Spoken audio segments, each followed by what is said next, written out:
A Jókai Színház podcast vendége Tarsoly Krisztina, a legújabb bemutató rendezője. De hát nem rendezőként ismertünk meg, aki a debreceni Ady Gimnázium művészosztályába végez. Annak egyenes út a pályára? Abban az időben, amikor én végeztem, ott mondhatni azt, hogy kötelező volt talán felvételizni a színművészetire. Tehát az osztályból mindenki felvételizett, de hát ez nem egyenes út afelé, hogy a pálya lesz az én életem része. De a mi osztályunkból mindenki felvételizett, és igazából nagyon meglepő volt, és akkor volt is ennek egy kis visszhangja, mert ugye 3 ilyen iskola van az országban, hogy senki nem jutott át a második rostáig. És akkor ennek egy kicsit ott volt is minimális olyan, ahogy mondtam, vízhangja, hogy azért 4 éven keresztül tanulva ezeket a dolgokat, azt gondolták, hogy talán az osztályból több embert át lehetett volna a második rostára engedni.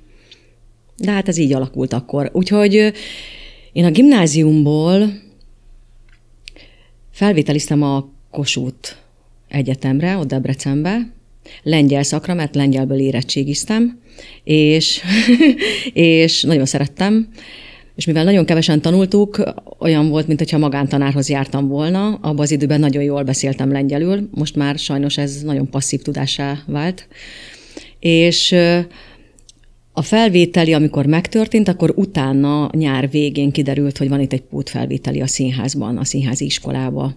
És erre a pótfelvételire én eljöttem, ami augusztus végén volt, Békés Csabára, így van, és a pótfelvételi után rögtön napokon belül, 1-2 napon belül kiderült, hogy fel is vettek. És teljesen másképp indult a szeptemberen, mint ahogy ez tervezve volt. És kinek az osztályába kerültél? A Konter László és Gáspár Tibor és Bartus Gyula, ők 3-an indították akkor ezt az osztályt, de a végére igazából a Konter László és Gáspár Tibor osztálya, így végeztünk mi abba az időbe. És azóta is folyamatosan a Jókai Színház tagja vagy. Igen. De hát színész szakon végeztél, és hosszú ideig csak színész feladatokban lehetett látni téged, viszont egy idő óta rendezőként is megismerhettünk.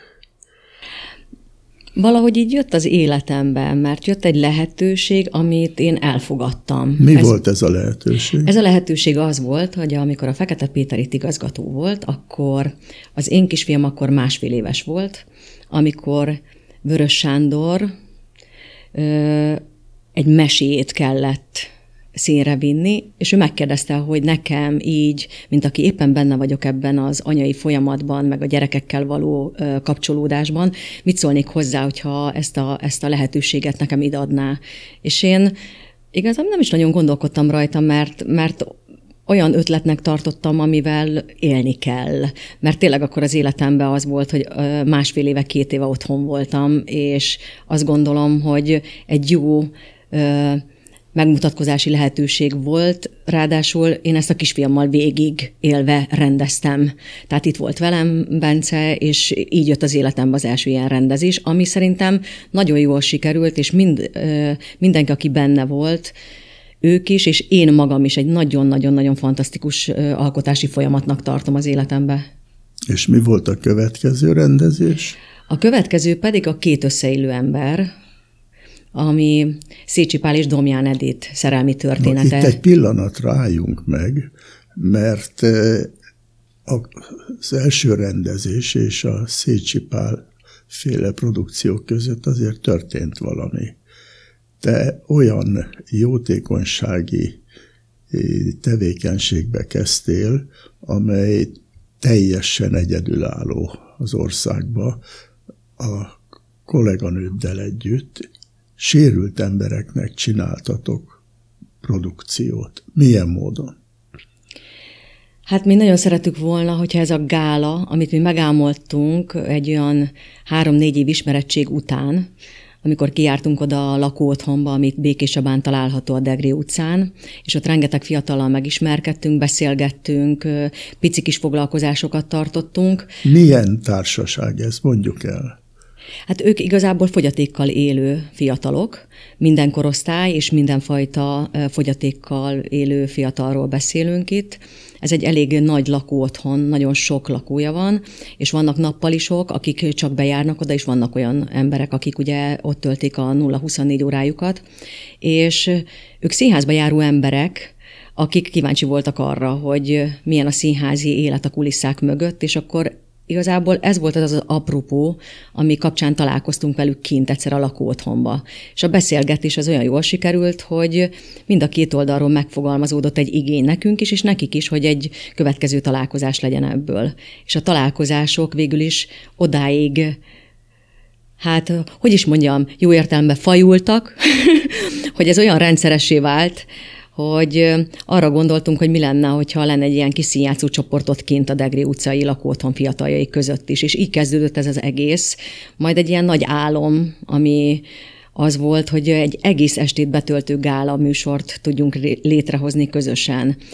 Ami a nagyon fontos ebben szerintem, hogy úgy közös, hogy ténylegesen közös. Nem értük egy jótékonyság, hanem minden műsorszám, ami ebben a gálában volt, az mindenki részt vett, mind művészek, mind a lakóotthon fiataljai között. Így alakult ez a nagy közösség, és ez az évről évre, újra és újra minden évben megrendezett gála.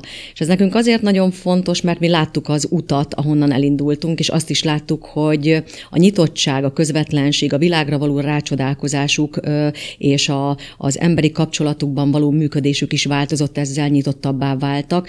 És ilyenkor mindig azt gondolja az ember, hogy ők mennyit kapnak ettől a helyzettől, de én azt vettem észre, és azt is tapasztaltam, hogy mi legalább ugyanannyit kaptunk minden egyes alkalommal, amikor együtt próbáltunk akár odakint, vagy ez a gála létrejött, és ott álltunk a színpadon közösen. És közösen sírva nevettünk. De hát ez nem csak a te saját egyéni kezdeményezésed, hanem ebbe a társulat sok-sok tagját sikerült megnyerned aktívnak.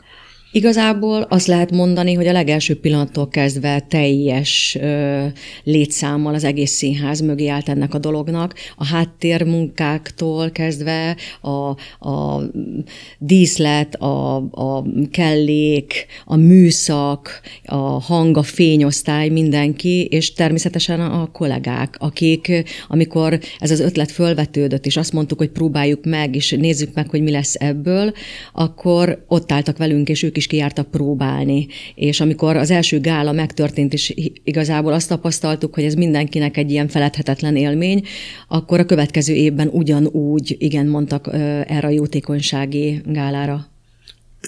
Nekem megadatott az a megtiszteltetés, hogy az első ilyen gálát én ügyeltem, és soha nem fogom elfelejteni, amikor vége lett a gálának, összement a függöny, és ugye minden gálának az a vége, hogy szinte minden résztvevő a színpadon van. Igen.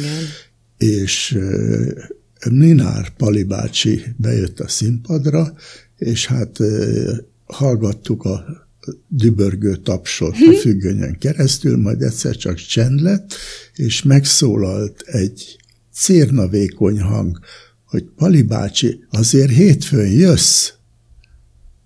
És Pali bácsi állt, elkezdtek folyni a könnyei, nekem is mindjárt. Nekem is. És azt mondja, persze. És hány éve ennek, és azóta minden hétfőn Mlynár Pali bácsi megy. Igen, ez olyan sok jót hozott magával. Nekem az is egy nagyon nagy élmény, amikor mondjuk felajánlotta egy fodrász, aki támogatja azóta is ezt a gálát, a Bunzel Lévi, hogy ő kimegy, és mindenkinek, aki szeretné, levágja a haját. És a fiatalok igazából úgy jöttek a gálára, hogy díszben. Ez a fantasztikus kezdeményezés azért nem maradt a színház falai között, hanem ahogy az előbb mondtad, odáig torkollott, hogy Békés Csaba városa észrevette ezt a tevékenységet, és elismeréssel adózott kettőtöknek a szervezésért. Mi volt ez? Magyar ezüst érdemkeresztet kaptunk a Komáromi Anett barátnőm kolléganőmmel. ezért a munkánkért. Igazából ez azért nagyon jó érzés és nagyon fontos dolog, mert az embernek egy 18 évnyi munkája van úgy benne, hogy ezt más is észreveszi. És ez egy jó dolog, mert a visszaigazolások időről időre az embernek jól esnek, hogy az, amit tesz, az, amit csinál, az hasznos, fontos, lélekemelő, igazából szüksége van a világnak rá, és én ezért nagyon hálás vagyok, azért is, hogy ebben részes lehetek az életemben, és azért is, hogy meglátják, és időről időre kapok egy ilyen gyönyörű visszaigazolást. És maga a város is egy kitüntetésben részesített benneteket, a Békés Csaba ifjúságáért címet adományozta.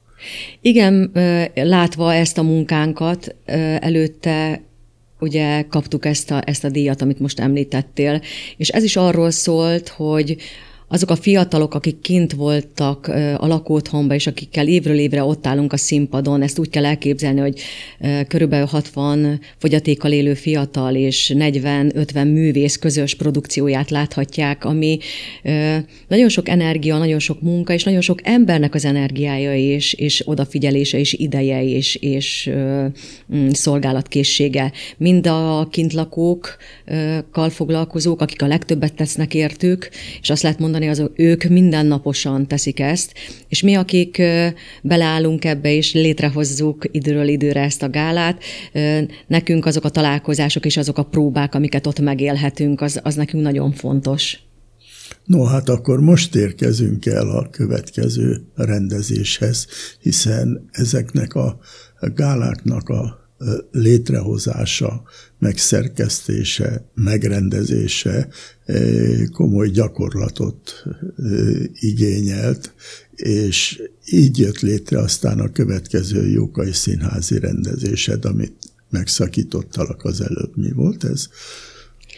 A két összeillő emberről beszélünk most, ugye? Igen, a Szécsi Pál és Domján Edith szerelmi történetének egy fantázia története, ami igazából rengeteg olyan dologgal van megfűszerezve, ami természetesen az életük része volt és megtörtént. De maga az író azt szerelmi fantáziának nevezi ezt a művet, de nagyon-nagyon-nagyon őszintén és hitelesen van az ő kis 10 hónapuk ebben megírva. Ez azért is érdekes, mert ez nem csak próza, hanem hát nagyon sok dal és élő zene. Igen. És ez a kellő rendezői gyakorlat hiányába félre is csúszhatott volna, holott azt tapasztalom, hogy amióta ezt bemutatta a színház, azóta számos helyen játsszák, és idén nyáron is több helyen.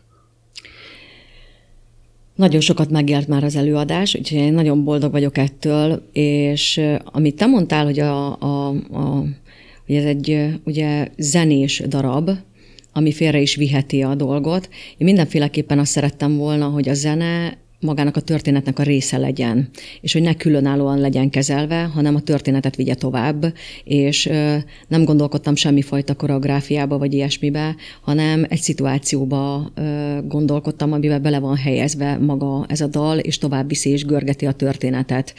Az élő zene az pedig úgy adódik ehhez hozzá, hogy a Pap Gyula személyében ugye zongorán kíséri ő a dalokat benne, ami azért nagyon érdekes, mert a Gyuszi, ő még volt egy színpadon a Szécsi Pállal.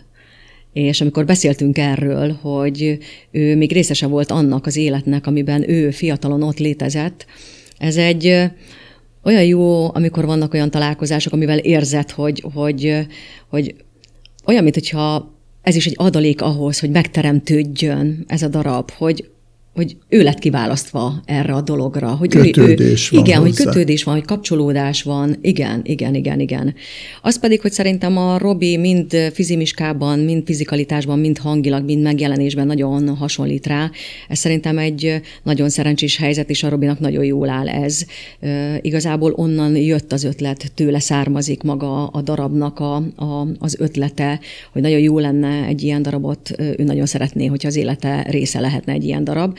És akkor valahogy az útja ennek így elindult, és lett a Jókai Színháznak egy előadása.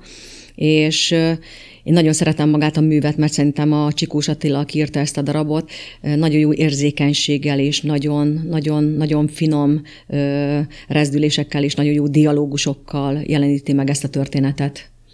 Hát én abban a szerencsés helyzetben vagyok, hogy mindkettőjükkel dolgoztattam együtt, hát hiszen 2 évig a Nemzeti Színház tagja volt a művésznő, és Szécsi Pállal meg egy filmforgatás kapcsán kerültem kapcsolatba, és valóban nagyon érzékletesen és valósághűen írta meg a szerző a darabot. Méltán van nagy sikere. Nagyon szeretem ezt a darabot. Na most viszont mi a következő rendezés? Egy kortárs írónő, Varsányi Anna, aki amúgy a Szegedi Nemzeti Színháznak a dramaturgja. Ez az ő műve, az a címe, hogy Az öltöztető. És ez a következő bemutató itt a színházban, aminek én a rendezője vagyok. Ez a történet egy szerintem nagyon különleges történet. Bocsánat, itt félbe kell, hogy szakítsalak. Igen. Megmondom miért, mert ugyanezen a címen van egy világhírű film. Világhírű, nagy sikerű film, olyannyira, hogy ennek egy színpadi változatát aztán később a Madách Színház műsorára tűzte Hauman Péterrel a címszerepbe. De feltételezem, hogyha itt egy kortárs szerzőről van szó, akkor ez nem azonos. Nem azonos, mert az Anna az én korosztályom, tehát több műve is van, és most is az ország több helyén játsszák amúgy a darabjait. Szerintem egy nagyon finom és nagyon érzékeny darab, ami különleges humorral rendelkezik, és nekem attól tetszett meg a darab, hogy van benne valami, ami nem szokványos, a dialógusok nagyon emberiek, nagyon hétköznapi problémákról szólnak, meg hétköznapi emberek vannak benne, de mégis különlegesek, és ettől valamitől a szituációk, a dialógusok, az egymással való kapcsolódások megvan a furcsasága, és megvan az emberi őszinte hiteles mélysége és útkeresése a dolognak, és ettől nekem nagyon összetett.